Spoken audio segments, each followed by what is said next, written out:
just for 115 with a tutty. So Pittsburgh's vulnerable somewhere. And every team's got a weakness. And that's Pittsburgh's. They're probably one of the worst 10-0 teams based on who they played. It'll be a real test. Can they beat Baltimore twice? I'm excited to see that. I'm rooting for Baltimore. I just don't like teams going undefeated unless they start with a P and end with an S. And they're here from New England. We'll see. Not a favorable matchup for James Conner either. I mean, I understand last game that they played, he had 46 yards on 14 carries, and he got you the tutty. But again, I mean, if you're a James Conner owner, you got to be pissed off at this point. You got to be like, why did I draft him? And I'm going to be like, sorry. Last week was heartbreaking for James Conner owner. And again, I'm a James Conner owner in some of my leagues. And they give the ball to Benny frickin' Snell. It hurts you. It hurts you. You're just sitting there, you're watching the game, and you're just pissed off. Listen, not going to be the easiest test for James Conner. Again, pay attention if Calais Campbell doesn't play. Obviously like that, but they still got Ngakoue that just got from Minnesota. So they still have a formidable, front. But play at your own risk with James Conner is what I'm going to say. You got to play him. James Conner's not a name where you're just going to take out of the lineup.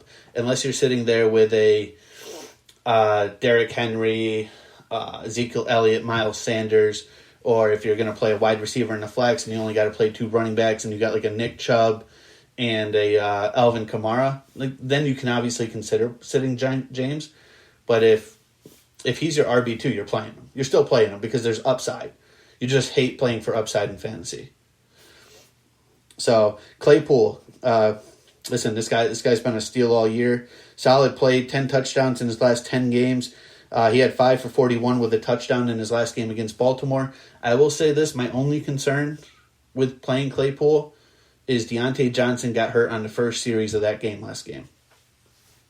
And Deontay Johnson, for those of you that are listening, my bold prediction is this: Deontay Johnson will be an Antonio Brown-esque kind of player in 2 years. I think if he can stay healthy, sky is the limit for Deontay Johnson. So if you're a Claypool owner, you're still sending him out there because, again, 10 touchdowns in 10 weeks, that's playable. That's playable all day long against that Ravens secondary that has some good names, but you're probably going to see a little Marcus Peters on Juju. You might see a little Marcus Peters on my boy Deontay, which may free up Claypool. But they like Claypool a lot, and I like that offense a lot. So I'm rolling with Claypool this week. He's going to be in my top 20 for fantasy projections this week. So make sure you get him into your lineups. Listen, Deontay Johnson, I'm playing. Unless you got better options, and I just traded Deontay Johnson. I'm going to talk about trades in a minute here. But I'm playing Deontay as well. Again, and I'm not playing Hollywood Brown. I'm not T. Higgins owners. Get rid of him. Try to sell T. Higgins for everything he's worth right now. Because with Ryan Finley as a quarterback, he ranked 44 out of 44 eligible passers in QBR last year. This guy does not throw the ball downfield. He will not look T. Higgins' way. This will be Gio and Mixon if he comes back, and a little splash of Tyler Boyd. I would keep Tyler Boyd, but I'd get rid of T. Higgins. I think the guy's fantasy value is going to drop off. But that's my opinion. Again, I'm formidable to losses as well. I'm not perfect. So let's start out with a couple of trades. So, boy. Just getting some texts here, reading through these texts. Jimmy Bones playing this weekend. Jimmy Bones is not playing this weekend. Oh, man. Bengals, Tony asked the question. I kind of just answered it, but Tony, I'll fill you in a little bit. Bengals wide receivers going forward. Tyler Boyd is still a player. You gotta roll out there. You gotta pay attention to the matchups. I don't like him. He's tough. He's gonna be a matchup play for me. But you're keeping Tyler Boyd. If you have a T. Higgins, I'm trading T. Higgins all day long. Let me see who the Bengals are actually playing. I'll try to give you some insight.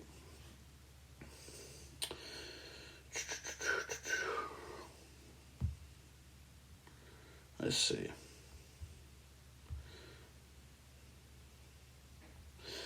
So they're going up against the Giants. Yeah. Here's my issue with T. Higgins. He might see a little bit of Bradbury. Okay, Bradbury's giving up less.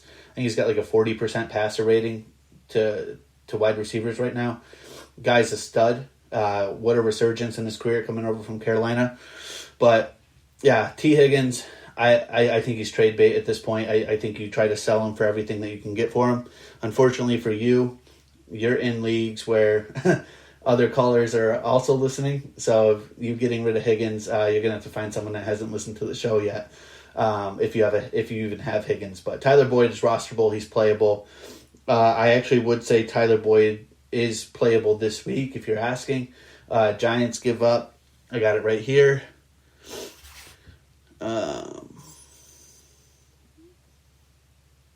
Giants they're 19th to opposing wide receivers that play. Yeah, I would say you could roll out with Boyd this week. So they've given up, 10 touchdowns to wide receivers. They're allowing 9 targets to Tyler Boyd's position. Yeah, I'd probably roll out with Boyd, but T. Higgins, no. So, good question. Appreciate it. I know I had another trade question. I had a trade question come in today. This is actually for me personally. I was offered Mixon and Davis for Sanders and Boston Scott. It's not a horrible trade. My concern is, where does Mixon fit in when he comes back? If he comes back, so I take all the risk. The only upside to this trade, I'm a CMC owner. So the way I look at this trade that I'm probably going to accept, the guy's been hounding me all day, is the fact that because I'm a CMC owner, if I don't get CMC back, they decide not to play him, I still have Mike Davis, and that would still leave me with Kareem Hunt as my RB2. And then at wide receiver, I'm going to talk about a trade I just made today, but I still feel pretty confident with Hunt as an RB2. And obviously, if I have CMC or Mike Davis as an RB1, I like their matchups going forward for the rest of the year. Miles Sanders has been really hurting me this year. He was someone I was high on. Every league I pretty much picked him up in the second round. He was my second round stud that I had to have based on last year and how they finished, and he's just not done it for me. Just too inconsistent. It's not his fault. I don't blame him. You got Carson Wentz back at quarterback. Offensive line couldn't stop a cold. Wide receivers, does anyone even know who they are? Travis Fulgham. I said last week, get rid of him. Said he wasn't going to be fantasy relevant. Travis Fulgham sucked last week. So at least I got that one right. I got my man Larry Fitz right. I got my man Michael Pittman right.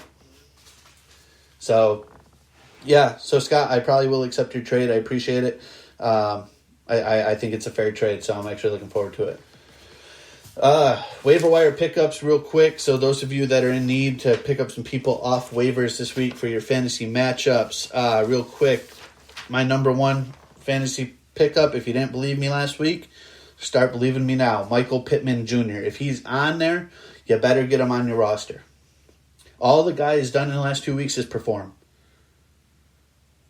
Last 2 games, 10 grabs, 167 yards with a tutty, over 15 fantasy points over the last 2 weeks. He's a solid flex play. I don't care what his ESPN projections are. I don't care what his Yahoo projections are. I'm telling you now, the guy's a flex play all day. And I love him. If you're in a keeper league and you're undecided who to keep, and you're a keeper league where you can pick up someone off waivers and just lose your last round pick, Michael Pittman all day long. Phillip Rivers is not looking T.Y. Hilton's way. If you're rostering T.Y. Hilton, what are we talking about? How's last place feel? I got you, Matt. But Michael Pittman, solid flex play. Get him into your lineups all day long. Number 2, Gus the Bus. I talked a little bit about him. I think he's a solid pickup. RB2 against that Pittsburgh defense. But I think the Bus is going to get a workload. Again, 5.5 or 4.5 yards per carry last 5 games. He could see a heavy workload. I think he's a solid pickup, and I'm sure he's available in basically every league. Number 3, Dalton Schultz. So the tight end. Listen, tight end has been thin this year. It's been really hard to kind of predict. But Dalton's seeing 6+ targets per game in his last 3 games. Plays Washington on Thanksgiving. Again, I don't like a lot of the wide receivers, but if there is a position that they're giving up 11.1 points to tight ends with 6 reception average. So there is opportunity there for a Dalton Schultz. So if he's on your waivers and you're stressing about tight end, pick him up. And then number 4, if he's on waivers, he should not be on waivers at this point, and that's Wayne Gallman. Even when Freeman comes back, I don't think Freeman is going to produce anything. I just don't see it happening. But Wayne Gallman, the Cincinnati's giving up 19.3 3 points to fantasy backs this year. Gallman, his last 4 games, double-digit touches, double-digit points, 5 touchdowns in 4 games. He's not getting a lot of targets out of the backfield, but he's still a solid RB2 play all day. And again, the Bengals are probably going to be.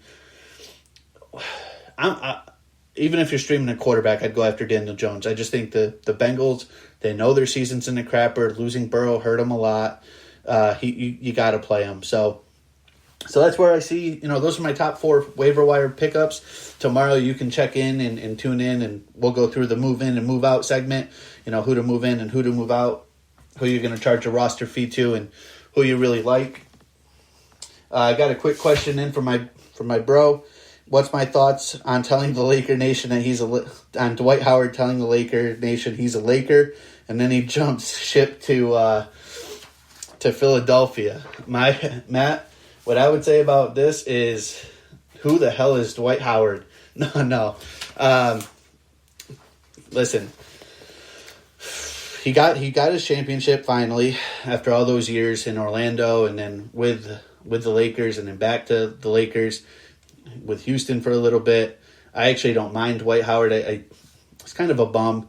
I hate seeing him in Philly. I'm not gonna lie. I just hate Philly. Like, I hate the Lakers, but I hate Philly too. So it's a real tough. I hated seeing Doc Rivers go to Philly. Breaks my heart.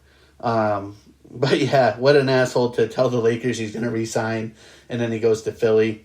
But I mean, same thing. I mean, they traded Al Horford to OKC. I feel bad for Al. That dude's never going to see playoff basketball again in his career, because he's now underneath a huge deal on the OKC team that's rebuilding. Should have stayed in Boston now. Should have stayed in Boston. Sucks to suck. So, let's see. Do I need Kleenex? No, Mom, I'm good. I think you're going to need Kleenex when War Eagle womps up on that roll tide. So, to answer your question, no, I don't need Kleenex. Appreciate the question, though. All right, so that's going to wrap it up for this Taco Tuesday special. As always, be sure to check us out on Facebook. Also, get down to Hometown Tire. Ask for Matt or Kyla. Get all your rubber needs down at Hometown Tire. They have one request: please wear clothing. Also, be sure to check us out on Hometown Sports Trash Talk Podcast GoDaddy sites. Also, be sure to subscribe. Be able to check out our Week 12 projections tomorrow. And that's all we have for your Week 12 fantasy matchups. We'll be back tomorrow. OG Munns and myself getting you ready for your Week 12 and getting ready for these Turkey Day games. So love, peace, and chicken grease. We gone.